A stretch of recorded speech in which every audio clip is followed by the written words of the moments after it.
I was in a point where I was an executive at a startup and had just moved back to the United States with my partner, and the two of us were all crammed in our old condo, and I was just taking everything out on him, and I knew I had something to lose. We were far enough along that I wasn't doing this like it's over every 5 minutes. So I was just trying to figure out how on earth to calm down and sleep at night. Hey, beautiful humans. Welcome to the Bold Women in Business podcast. I'm your host, Rachel Honeyman, founder of Honey Be Bold and fellow bold woman in business. This show is all about highlighting women who are changing the world, helping other women, and kicking ass along the way. Let's dive in. I want to wish a warm welcome to Caz Stark, who is the founder of an incredible tool called the BeMo Journal. Am I saying that right? Yeah, absolutely. It's so much more than just a journal. And I'm so excited to have you share a little bit about what makes this journal so unique and special, but also what we can learn from it. You know, my audience is female entrepreneurs who are going through the struggles like we all are. I'm sure that they can learn a lot from your journey. So Caz, just to start us off, why don't you tell us a little bit about the story behind BeMo? I know that you had your own journey that led you to create this. I did. I absolutely did.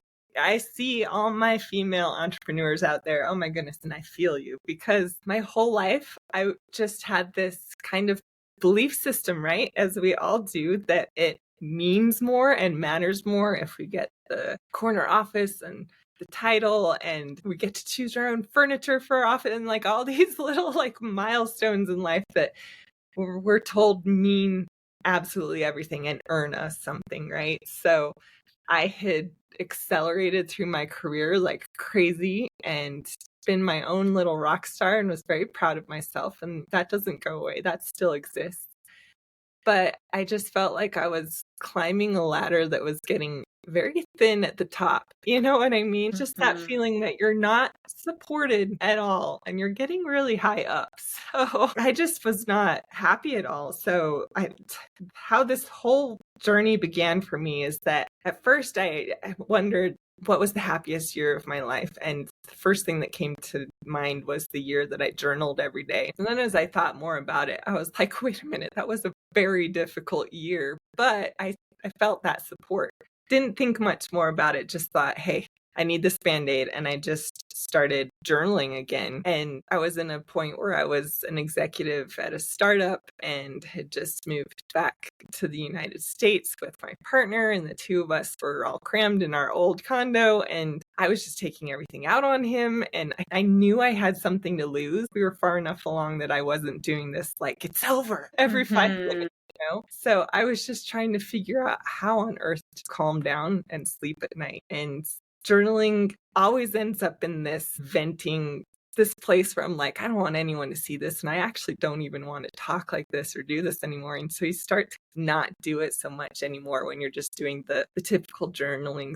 And it can almost kind of fuel those negative feelings if you're approaching it that way. Yeah, I could totally see that. It's so true. I used to have this rule with my partner where I'd be like, if I am journaling, do not talk to me, because all those words would jump off the page. So yeah, I just had this humble little chair set up in the corner because we hadn't rebought furniture or anything yet, and mattresses on the floor and everything. And I just sat there diligently every night. And it ended up being hours and hours and hours. It was not a 10-minute session. I had so much to work through, but it didn't seem to go anywhere. So then out of desperation, I started studying. My old love of psychology and behavior honestly churned through something like 250 books. Wow. Over what ended up being 2 years of going through this. Some of those were workbooks too, and classes. And I was just so desperate for change, to just be a different person, but also to quit putting that responsibility on myself to be the only one to change. But clearly I couldn't ask someone else to change, nor could I continue the same fights. You know, it's not my responsibility to make my boss change or my business change or my partner change, not alone. But I had grown up being that person that self-assigns and takes on that responsibility so that I feel like I have control. for so long Mhm. and it just backfires, right? What you're describing, I think, is such a classic personality type for women who wind up taking an entrepreneurial path.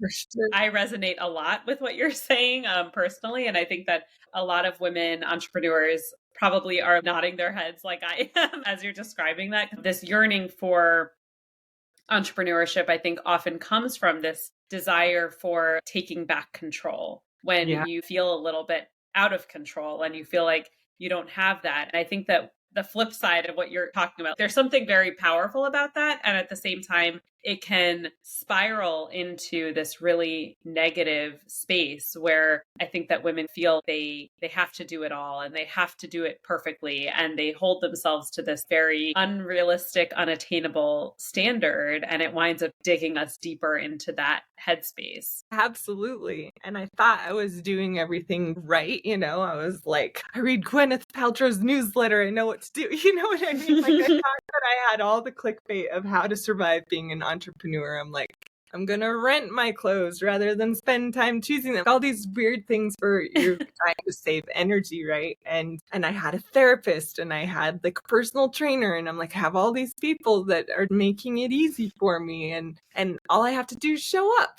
But as soon as I tell myself to stop taking it out on the boyfriend, I start taking it out on the coworker. And then when I go to therapy, I'm like, I can't keep saying these things to my coworkers. I come across so stressed. And my therapist, I love him to death. I've known him forever. He was actually my psychology professor. So, How cool. yeah, we've known each other for decades and he's brilliant.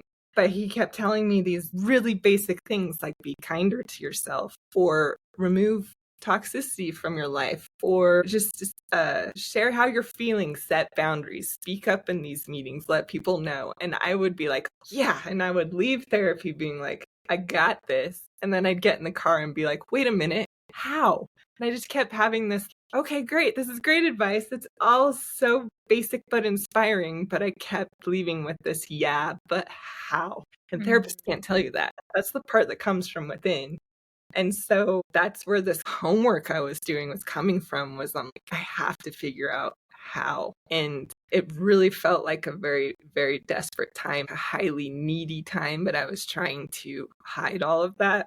And the long story short of it is through all of that study and all of that trying to find answers so rapidly, I ended up just taking from all of these different resources and creating a structure so that every night I was going through an actual structured practice that I was developing and taking bits from what I liked about other workbooks and authors and creating my own versions. And eventually it just became this cadence that stuck. And I was doing it every single night and not really thinking about it. It was just boom, boom, boom, boom, boom. These are the steps that I do. And I was working through it faster and coming out brighter and soothed and sleeping better and better, but not really noticing these changes, Yeah. Not until people started coming to me and asking me, how are you doing? You seem so different, and asking me more and more for advice. And as more people were coming to me, I found myself teaching them what I was doing, which helps me recognize I'm like, oh, wait, I have created something that I can now teach to people. And it was when one of my favorite people in the world came to me, and I was on a road trip at the time, and she called me and she was just in tears. She just graduated from college and had that almost like that postpartum type feeling you get after college where you're like, life is real. Yeah. Yeah. It's And time for the real world. right. She was so sad and so scared. Like a lot of people, she's like, maybe I'll just go for another degree. And I'm like, well, let's think about that because if you don't need to, then don't go for it. And one of these people that you just don't want to have any emotions, you want to hold them and be like, no, it's okay. And so I ended up speaking through what I had created with her and soothing her on the phone call and helping her figure out her options and take action in a way that didn't feel like she was shaming or blaming or gaslighting herself in any way or forcing herself into anything. And that's when I was like, this is someone I really want to give this to. And so when I got back from my road trip, I sat down with her and I just drew it out on a paper. And I'm like, I want to create this. I want to create this journal for you or this notebook. How do you want it? And then I started to figure out how I needed it and the different Yeah. tools that I was drawing and notepads and all these different journals that I picked up along the way. And that is how BeMo was born, just right there Wow. in a Wow. cafe on a February afternoon. So cool. I love that story of how it came to be. So now that we understand how this came into the world, how, the story of BeMo, what exactly is it? Like, what is the BeMo journal? How is it different from all the other journaling and self-help tools out there? Yeah, at first glance, you wouldn't think much about it. It seemed kind of like therapy. I go, okay, great. Yeah, duh. At first glance, you might think that it's just this journal, but it's been really, really amazing for people that use it. I get instant feedback. I have no bad feedback. So what it is essentially is, rather than just being a blank journal, which you end up venting and quitting, or being a workbook, which you get so far in a workbook and then it no longer applies to you, or it applies really, really well and it doesn't give you the space to actually do the work. Right. Even if it's a great workbook, once you close the last page, it's done and it doesn't really stick with you or affect the rest of your life.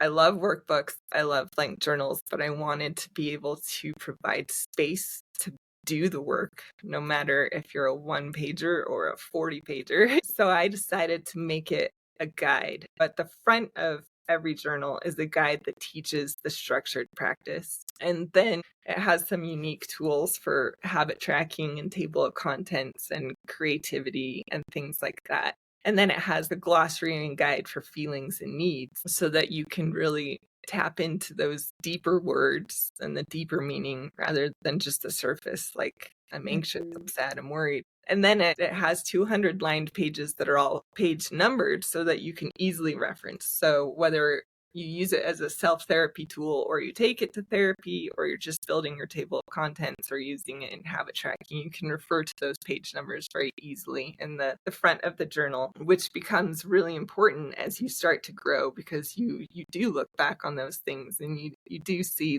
I had this many fights or arguments or bad days or whatever, and you see it get less and less. That's what I love about the habit tracking part. I put page numbers in my habit tracking so that I can reference that change over time. But the structure essentially just teaches you how to break down anything that you're going through in the moment.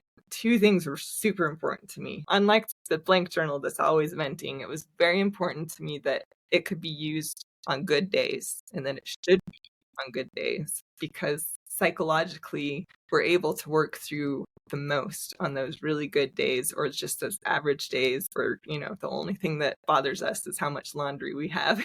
Yeah. Yeah. And so you can use it on positive days and instill that positivity in your life so that you're experiencing more of it rather than that stress response. Yeah, I love that because I've also been in therapy for decades and I'm a big fan of therapy. And I think that it's so common that you spend more time in therapy when things are bad. And then when things are good, you're like, oh, I don't need that anymore. And that's so backwards, right? It's Right. when you're feeling good, that's the time to reinforce those good habits. And sometimes it's also an opportunity to like get even deeper into understanding yourself Yeah. because you're not clouded by negative emotions in the Yeah. same way. You're not in that stress response of fight or flight. You're not trying to survive. And so Yeah. it's a really great time to be like, I've been experiencing this a lot lately. What does that mean? Hmm. So what's good about that is that with this structure, you know how to take advantage of those good days because the structure takes you through that kind of deep sense of understanding yourself and what it means. And the more that you repeat it and the more that you go through repetitions, because repetitions are trauma responses, they're trying to inform us. You're having the same feelings, the same words inside your head, the same fights because you don't have all the information yet. So life is going to keep replaying it until you get everything you need from it. So I tell people repeat it on the page instead of in your life. And the other thing that was really important to me about the structure is that it could be used for anybody, regardless of your personality, regardless of where you are in life. It shows up with you. So you could be a career woman that's super stressed about your job. You could be a stay-at-home mom, you could be single, you could be in a difficult relationship, you could be in a perfect relationship, you could have a diagnosis, you could have no diagnosis. It doesn't matter. It's simple enough that it just takes you through this self-soothing self-therapy process, and you are the guide. You're the one. Choose your own adventure, right? Those books from back in the day where essentially you're the one that's propelling yourself through prompts rather than getting journal prompts and just answering them. You're actually creating them from within. So you're creating your own workbook. It's completely personalized because as you do each entry, you're digging up more and more. Yeah, I love that. Yeah, and it works really well with workbooks too. So you can do it side by side with something else that you love. Yeah, so cool. I was going to ask, what are some of the challenges that you see people facing before they start working with your journal and what kind of feedback you get? It sounds like the challenges really run the gamut because people can come at this wherever they are and whatever challenges they're facing. But I would love to hear a little bit about the feedback that you've gotten, the transformations that have been reported to you. Yeah. What kind of feedback have people shared with you? The number one challenge is just getting started. A lot of people psych themselves out on perfectionists. It goes with a lot of our personalities, but especially females that are entrepreneurs. There's a lot of expectation there that we put on ourselves. So that's a big challenge for getting started. One of my all-time favorite stories was actually I was speaking at a retreat and I was leading a guided journaling session. No one had ever heard about BeMo before this session. And I show up and there was one girl there, she was sitting behind me and I heard her muttering to herself about how journaling is just not her thing. And she was almost angry about it. Like, this is a waste of time and I can't, this is what we're doing. And we kind of wove the whole BeMo practice through an entire day so that we would come back to it repeatedly and everyone would have their own time to answer each part of the structure. I didn't see much of her after that. She went and did her own thing. But as we really got to the core of the practice and we were moving through what's called the funk method, which is the whole work through the funk concept, it was amazing to see people and everybody's individual response to it. I love leading sessions because I can see the transformation right there. First ever time doing it. But I wasn't keeping my eyes on this particular woman because I'm like, gosh, she doesn't even like it. I was paying attention to everybody and they were all having their own breakthroughs in different parts of the practice. You know, some of them struggled to name their feelings and they felt really connected to the wheel and the glossary and the ability to connect feelings with needs and speak them for the first time because they didn't really ever feel like they understood feelings. And that was their individual breakthrough. Everybody has a mental shift around needs, and I'm sure we'll talk about that in a minute. Yeah. And one woman was really moved by the empowering part about choices and revealing your own choices. And it woke her up to, I can do whatever I want, including be mad about it, because that's okay. I can do that. And it freed her for that moment. But as we closed the session and we end on a positive note, a little bit of gratitude, this one woman immediately was in tears, was just like, this is the most powerful thing that I have ever experienced. I wish my mom could be here. She wanted so badly to share this with her mom to overcome that generational trauma. So much so that I heard from her a few months later after she went home and she was like, hey, I've put together an event. I want you to fly to Florida and I want you to teach everyone I know about BeMo, and I want my mom to be there. And I was so nervous because of that. It meant so much. But yeah, we did a room full of people and her mother attended and it meant the world to her. But even more so, as I was preparing for the session, really focusing on her mom, her husband came up to me and he's like, it's been so great to meet you, but I want you to know that what you've created has saved my marriage and my family. Wow. And I'm just like, don't make me cry right now. You know, like I'm about to lead this session and like.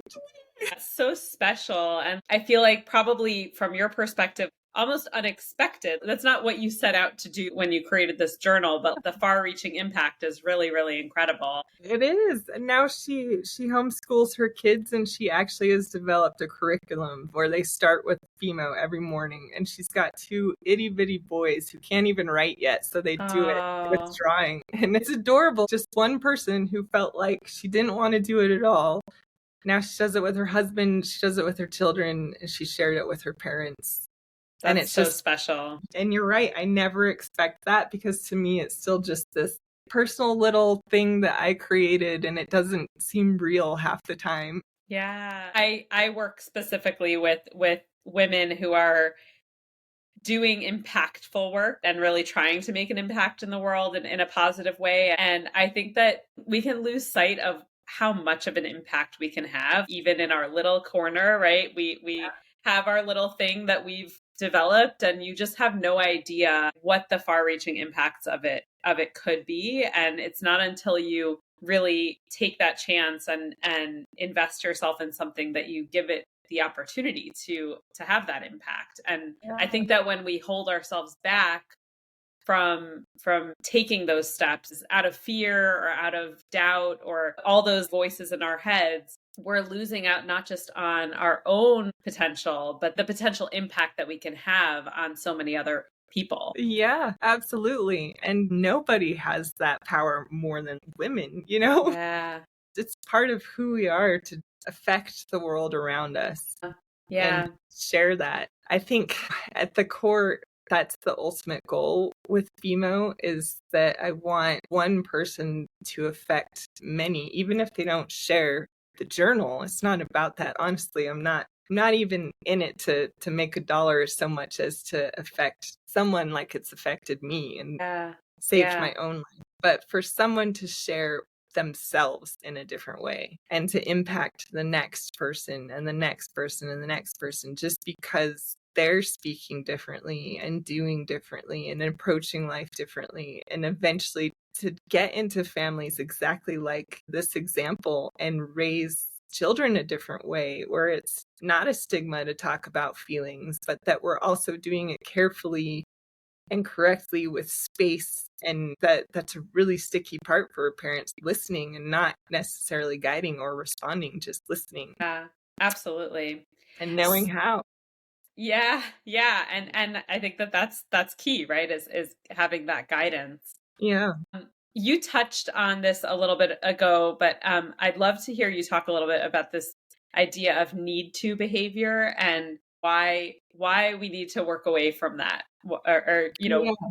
try to get ourselves away from that. Yeah, absolutely. To go back and answer what truly makes BeMo unique, it's not just the structure, it's that the whole thing is centered around needs. And when I say that right off the bat, I'm sure especially this time of year, it's like, well, I need to do this. I need to throw a party. I need to decorate. I need to. Or the other way that people think of needs is more like wants. Like I need to buy this. I need this. I need this in my life. Like I need more Hmm. fancy jewelry or whatever. And that's where we end with needs. As I was going through all of the behavior and psychology, it occurred to me that there's been no new psychological talk therapy practices developed since the 90s. Even the things that are viral today about like CBT and DBT Yeah. shadow work and things like that, they were developed in the 90s. And while you might get a new workbook, there's not really anything new about the approach to it. But today's society is so much more triggering. Every notification on our phones is triggering us because of things like perfectionism or making mistakes, or like I'm not paying attention and I got caught in class. Hmm. All of these deeper storylines, every time we hear that ding, comes out, and then we get really reactive. So at the center of the BeMo practice is truly learning how to rewrite our connection with need. So it's teaching to drop the storyline around need to behavior and to no longer use those words need to when you're sitting down with yourself. And everyone at first, even though they read those directions or I guide that in the live retreat, everyone still goes there. So don't beat yourself up too much.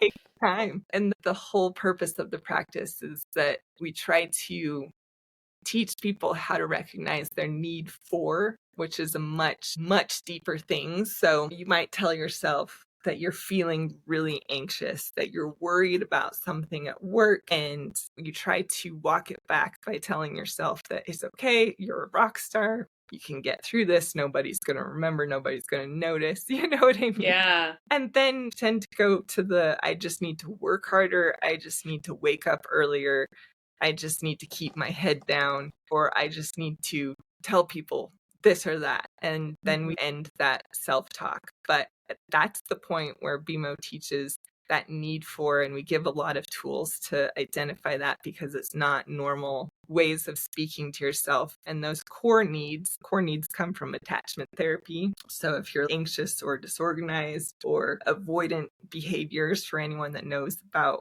what attachment theory is, those core needs are a need for certainty, or a need for love, or a need for growth. And that can show up in ways like I have a need for adventure, or I have a need for information, or I have a need for safety. And it's these much bigger, much deeper words that our behaviors all root from this. And so when you start to break down what you're experiencing by that core need, and then the rest of BeMo practice helps you take action around that, but also realize as you break down that need to, like, we're not going to speak in need tos anymore. You start to realize that they're choices, that every need to is a choice. Yeah. The first thing when someone says you have choices, our first reaction is like, no, I don't. I'm in a corner. I'm backed out.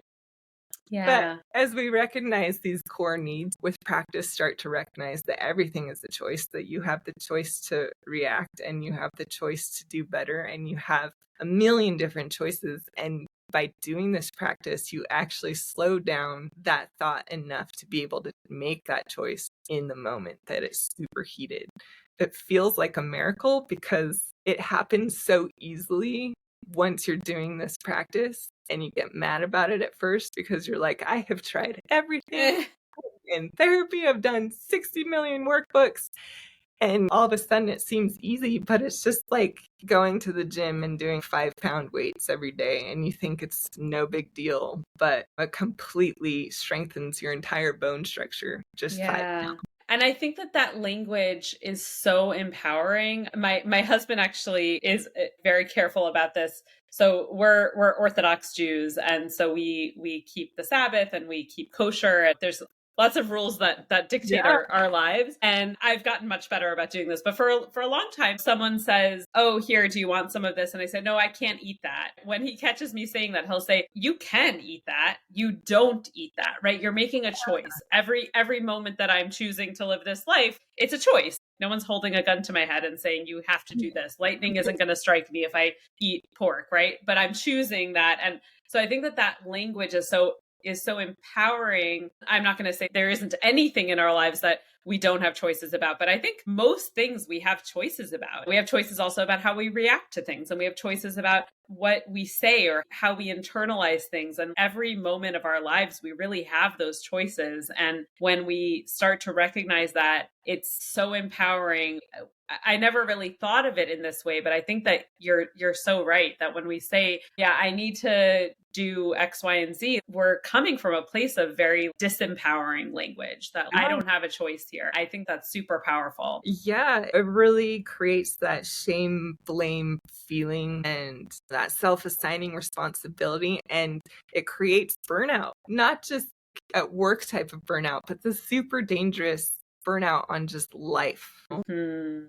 And people react to that in different ways. Some of them just quit being social. Some of them have suicidal ideations, gets really, really dark. And other people can't be alone. They surround themselves with tons of people, but they're not really sharing. And so those things don't always fully go away, but the way that we deal with them become part of what I say through BeMo is part of our knowing. And the more that we see and unearth our own behaviors through this repetition, the more that we're revealing about ourselves. There's 4 stages of the BeMo practice, and it's feel, deal, reveal, and heal.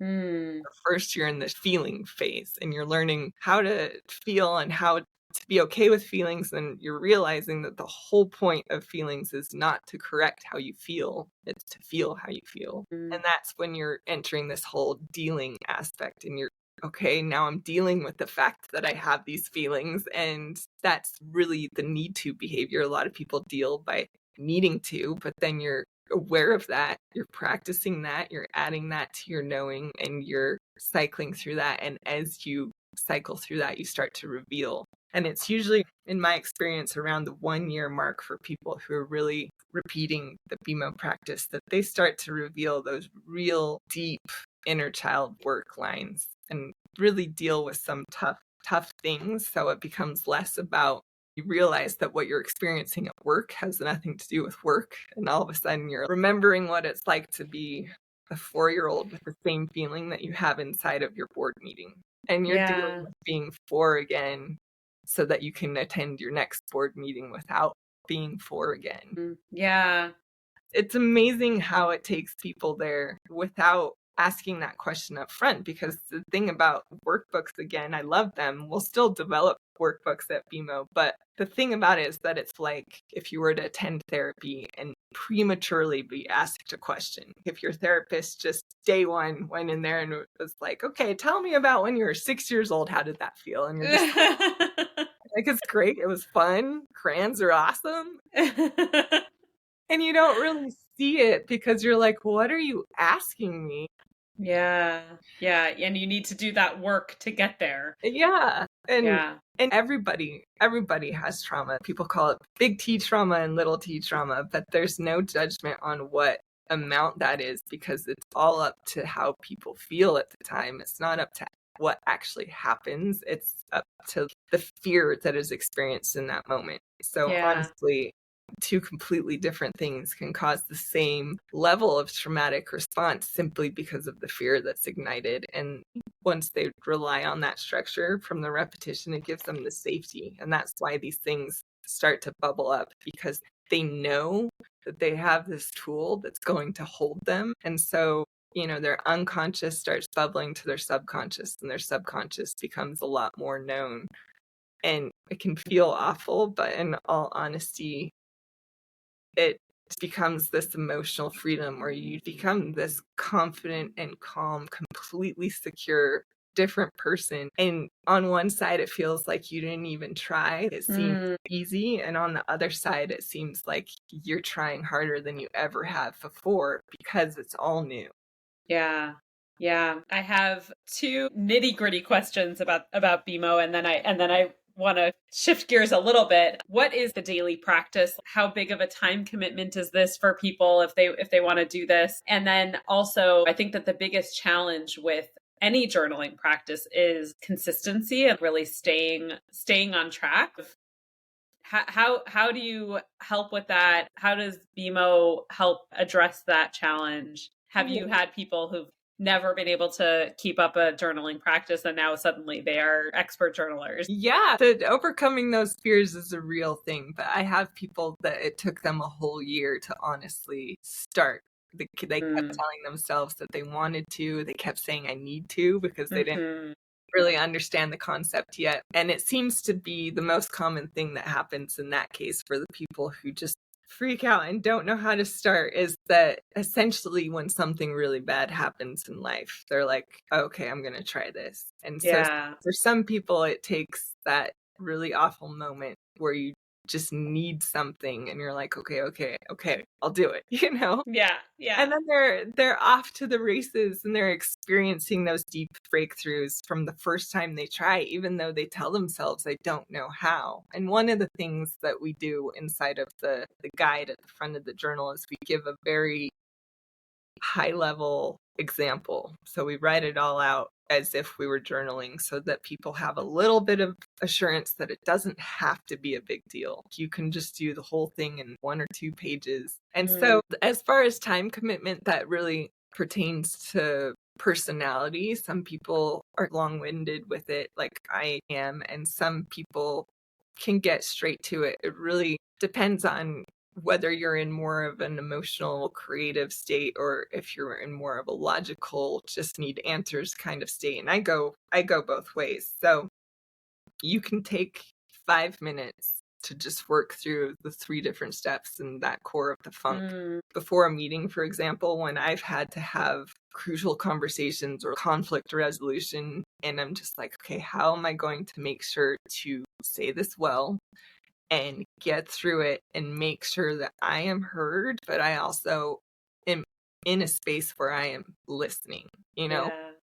And I've used that funk practice to build conversations and remind myself how I can hear and listen and respond as well. Once you get really good at that practice, you start to do that live in your head. And I use it when I'm having conversations with people and when I'm trying to tell somebody something that I really want to make sure gets across, but also when I'm trying to lead them to tell me something that they really want to get across. So Hmm. it can be used like talk therapy too. So Yeah. that can just be a 5 minute thing. Once a week, my partner and I, we sit down and do a relationship version, which sometimes 15 minutes, and sometimes we're sitting there talking to each other for hours. And we just go through the 3 steps. We ask each other about our week that just ended and the week that's just coming, and we go through our needs as a family. What do I need this week? What do you need this week? And it's changed everything because we show up for each other in different ways, but also we recognize the showing up.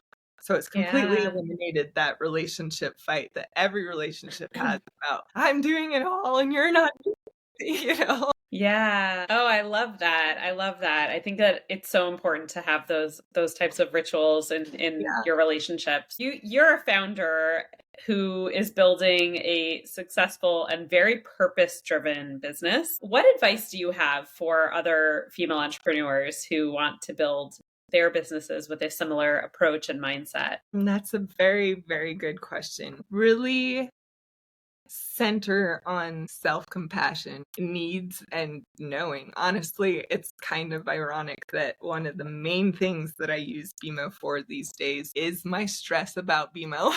You know, very meta at that point. If you can just be kind to yourself and remind yourself, no matter how many times it repeats, that your needs matter. And it's not about what you need to do with your business or what your huge vision is, as long as you're staying true to your core need.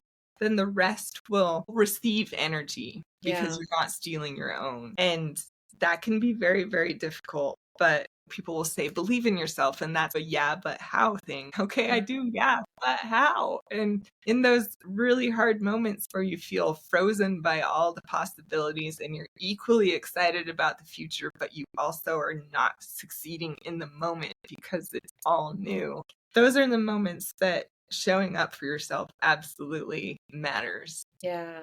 Yeah. The point of view that I have taken to help relieve things is it's never bad to be learning something. And as long as you're learning, it's completely worth it. And I liken this to going back to school. When you become Hmm. an entrepreneur in an entirely different field from what you've previously done and everything is new, it's an investment of time, it's an investment of literal money, and you're studying everything, including yourself, in order to get through it. So Yeah. if you look at it as an add-on degree, even the expense of it, it will come back tenfold, that it will return to you as long as you finish your classes and do your homework type of thing. Yeah. So I keep liking this investment of time and capital as just my new degree. I'm just putting it into my learning and my self-study, and it all pays off once you learn everything that you need to learn.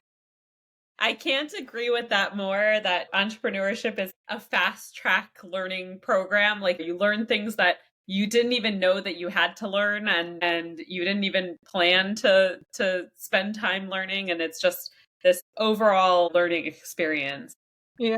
So on that note, you have a special program coming up in the new year. Do you want to tell our listeners a little bit about that? Yeah, building a community around BeMo. And at this point, you don't necessarily need to know anything about it or even have your own journal, because again, our point is just to affect people and not necessarily bottom line sales. So we have in our community, you can go to bemojournal.com/join to sign up for notifications on this. But one of my favorite times of year is, of course, the whole New Year, New You concept. So between New Year's Eve and that first week of January, we're doing 3 deep dive sessions online, webinar style, about discovering what you need for 2025 and building confidence and security in the new year, and then a receive and release session. That's hard to Love say. it. Yeah. I love it. That's great. And is BeMoJournal.com, is that the best place for people to find you? Is there any other platforms that people should be connecting with you on? Yeah, the website is the best place to go. That /join is where the community information is. And then we're on Instagram and Facebook and TikTok and Pinterest. And all the things. Everywhere. The name is BeMo Journal on all of them. Amazing. Yeah. Well, it was such a pleasure to chat with you. Thank you so much for sharing. I know that BeMo is this labor of love for you. And so I really appreciate you coming on and sharing that with our listeners. Thank you so much. This has been awesome. All right, beautiful humans. That's it for today's episode. Thanks so much for tuning in to the Bold Women in Business podcast, hosted by yours truly, Rachel Honeyman, with music by Shmookalele. This show is brought to you by my company, Honey Be Bold, where we build bold, unstoppable brands and websites for kick-ass women in business. If you are a female entrepreneur or dream of being one, and you want to take your business to a level that no one can resist, reach out to me at hey@honeybebold.com for a free vibe check. Honey, be bold. See you next time.